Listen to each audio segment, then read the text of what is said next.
Hola a todos nuevamente, pues mi nombre es Jaime Urrutia y vamos a terminar esta serie de enseñanzas de los discípulos de nuestro Señor Jesucristo y vamos a hablar de la última persona, el cual se describe como un abortivo. Nos estamos refiriendo a Pablo, así que vamos a aprender acerca de él, sus características también, cómo fue que murió, qué fue su vida, cuál fue el legado que él ha dejado. Así que vamos a estar aprendiendo acerca de Pablo. Así que quédate con nosotros en Cristo Lovers.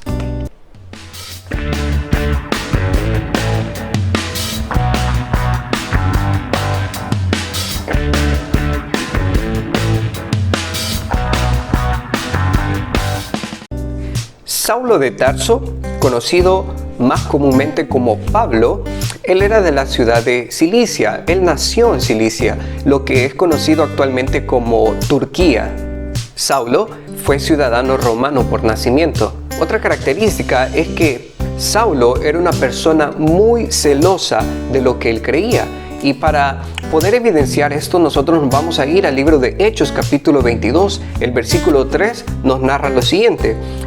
Pablo, dando testimonio acerca de su vida, él dice: yo de cierto soy judío, nacido de Tarso de Cilicia, pero criado en esta ciudad, instruido a los pies de Gamaliel, estrictamente conforme a la ley de nuestros padres, celoso de Dios como hoy lo sois todos vosotros. Este era Pablo, una persona, se describía él completamente celoso por lo que él creía. Una característica y muy importante es que Dios no le colocó el nombre de Pablo. Y lo menciono porque en muchas iglesias se cree de que Dios fue quien le colocó el nombre de Pablo y ya no Saulo. Así que eso es una mentira. Ahora, lo que nosotros podemos encontrar a través de la historia o a través de la Biblia en el libro de los Hechos es que a Saulo se le comenzó a llamar Pablo. Pablo quiere decir pequeño. Y algunos dicen de que Pablo era de una estatura muy pequeña y por esa razón le llamaban de tal manera, Pablo. Otros dicen de que Pablo era su nombre hebreo. Otra de las características es que Pablo es el predicador del evangelio más famoso del mundo después de nuestro Señor Jesucristo. Esto fue por la doctrina que él enseñaba, porque él enseñaba conforme a las escrituras y el evangelio puro que él transmitía a las diferentes iglesias. Así que Pablo es conocido como la persona más famosa alrededor del mundo en poder compartir el evangelio. Dentro de los hechos más importantes de la vida de Pablo, nosotros podemos ver a través de la historia e incluso en las escrituras mismas de que él realizó muchas cosas importantes para la iglesia de Cristo. Pero antes tenemos que mencionar de que Pablo no era un cristiano anteriormente. Nosotros podemos encontrar en la Biblia que él perseguía la iglesia. Eso quiere decir de que él buscaba a las personas. Él iba de pueblo en pueblo buscando quienes se habían convertido al cristianismo para poder atraparles, para poder meterles en la cárcel e incluso matarles. Incluso nosotros podemos encontrar en la Biblia de que Pablo presenció la muerte de Esteban, que fue el primer mártir de la iglesia. Y esto nosotros lo podemos encontrar en el libro de Hechos capítulo 7, cómo narra la muerte de Esteban, pero al final, en el versículo 58 y al comienzo del capítulo 8, podemos encontrar lo siguiente. Me gustaría poder leérselos. El versículo 58 dice: y echándole fuera de la ciudad, le apedrearon, y los testigos pusieron sus ropas a los pies de un joven que se llamaba Saulo. Y apedreaban a Esteban mientras él invocaba y decía: Señor Jesús, recibe mi espíritu. Y puesto de rodillas, clamó a gran voz: Señor, no les tomes en cuenta este pecado. Y habiendo dicho esto, durmió. Capítulo 8, versículo 1. Y Saulo consentía en su muerte. Y eso es lo que Pablo presenció, la muerte del primer mártir en la historia de la iglesia. Nos referimos a Esteban. Y el versículo 1 continúa diciendo: en aquel día hubo una gran persecución contra la iglesia que estaba en Jerusalén, y todos fueron esparcidos por las tierras de Judea y de Samaria, salvo los apóstoles. Entonces, esto era Pablo. Él perseguía la iglesia de una forma determinada. por su celo, ¿verdad? Como ya vimos anteriormente, era una de las características de Pablo. Él era celoso en lo que él creía y él estaba tan instruido en el judaísmo que él decía que eso era lo correcto en ese momento. Entonces Pablo perseguía a los que eran recién convertidos al cristianismo y hasta que los atrapara y los matara, o los metía presos, o también los torturaba. Esto es lo que Pablo hacía antes de poderse convertir al cristianismo. Otro hecho importante de la vida de Pablo fue su conversión. Nosotros podemos encontrar en el libro de Hechos capítulo 9 cómo se narra la conversión de Pablo al cristianismo. Él iba hacia Damasco y él llevaba cartas para poder apresar a los cristianos, atraparlos. Y en ese camino que iba él hacia Damasco, allí se le aparece el Señor Jesucristo. Y él dice que era como un resplandor de luz y él cayó al suelo. Y las personas que estaban alrededor de él presenciaron todo lo que estaba sucediendo, pero ellos se quedaban atónitos.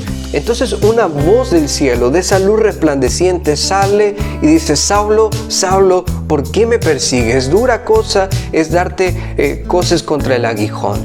Y aquí hace una pregunta muy interesante y aquí cambia por completo todo en la vida de Pablo. Y él dice: ¿quién eres, Señor?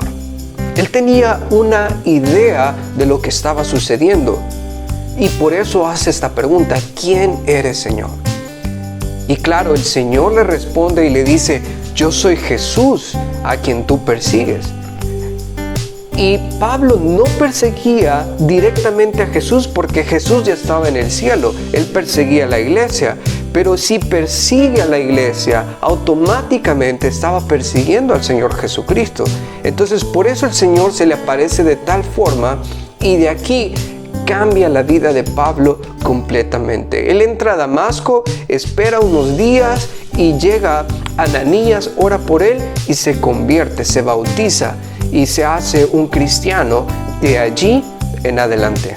Así que después de la conversión de Pablo al cristianismo, nosotros podemos encontrar en la historia, incluso en los libros que él mismo escribió acerca de él, nosotros podemos encontrar de que Pablo fue un pastor, fue un maestro, fue un misionero, fue un plantador de iglesias.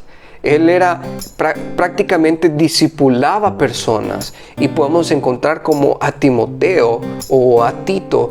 Entonces Pablo era una persona completa en el evangelio. Él, desde el momento que creyó, sus ojos fueron abiertos.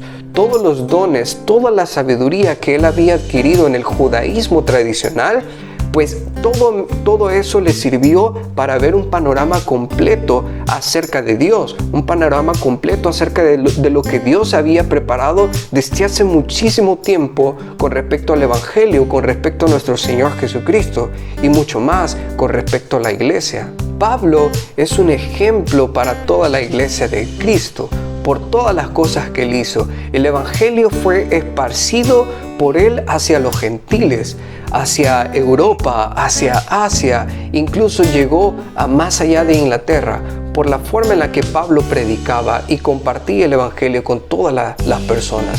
Así que mucha parte de todas estas regiones fueron alcanzadas por el Evangelio, por el compromiso que Pablo tenía de poder compartir lo que él había creído y poder compartir de su Señor.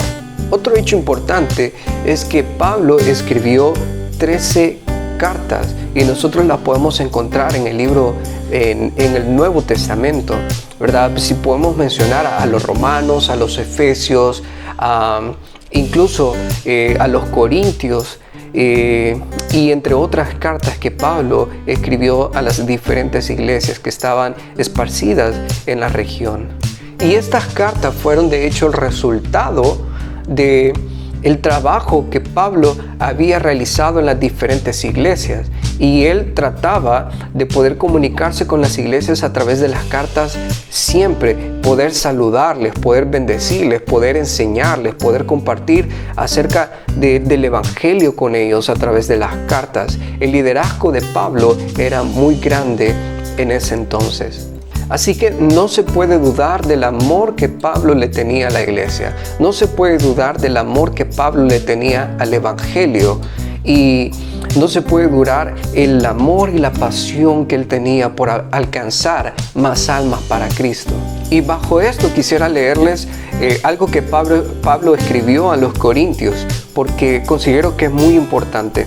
El capítulo 5 de 2 de Corintios, en el versículo 14 y el versículo 15, dice lo siguiente: porque el amor de Cristo nos constriñe, pensando esto, que si uno murió por todos, luego todos murieron, y por todos murió, para que los que viven ya no vivan para sí, sino para aquel que murió y resucitó por ellos. Esto es lo que Pablo quería lograr, que las iglesias pudieran entender esto. ¿Qué es lo que Jesús dijo acerca de Pablo? Bueno, las únicas palabras nosotros las podemos encontrar en el libro de Hechos capítulo 9, cuando Jesús le dice: Saulo, Saulo, ¿por qué me persigues? ¿Verdad? Dura cosa es darte goces contra el aguijón. Entonces, esas son las únicas palabras que nosotros podemos encontrar acerca de lo que Jesús dijo de Pablo. Acerca de la muerte de Pablo, nosotros podemos encontrar en la historia de que Pablo llegó hasta Roma y fue donde murió. Fue aproximadamente en el año 66. Pues en ese entonces el emperador Nerón mandó a decapitar a Pablo. Así que él murió decapitado. ¿Qué lecciones de vida podemos aprender acerca de Pablo? Bueno, que en las manos de Dios todos podemos ser instrumentos útiles. Otra lección importante que podemos aprender acerca de Pablo es que por gracia recibimos, por gracia nosotros tenemos que dar. Eso es algo que marcó la vida de Pablo, porque él recibió de nuestro Señor Jesucristo y él no dudó en ninguna manera de poder compartir lo que él había recibido. Otra lección que podemos aprender es que el servir a Dios es el mayor privilegio que una persona puede obtener. Y Pablo reconoció esto. Y para poder terminar sobre las lecciones de vida que nosotros podemos aprender de Pablo, me gustaría compartirles uno de los versículos que en lo personal es muy importante y trato de aplicarlo en mi propia vida. Esto lo podemos encontrar en el libro de 2 de Corintios capítulo 12 del versículo 15. Dice: y yo con el mayor placer gastaré lo mío, y aún yo mismo me gastaré del todo por amor de vuestras almas, aunque amándoos más, sea amado menos. Pablo no fue una persona amada por todos, porque él hablaba con la verdad, predicaba con la verdad, y a muchos no le gustaba. Pero aún así, Pablo menciona que él está dispuesto a gastar todo lo suyo y a gastarse a sí mismo por el amor de las almas. Y esto es algo que la iglesia y nosotros deberíamos de hacer. Así que puedo lanzarte la pregunta: ¿estarías dispuesto a decir las mismas palabras?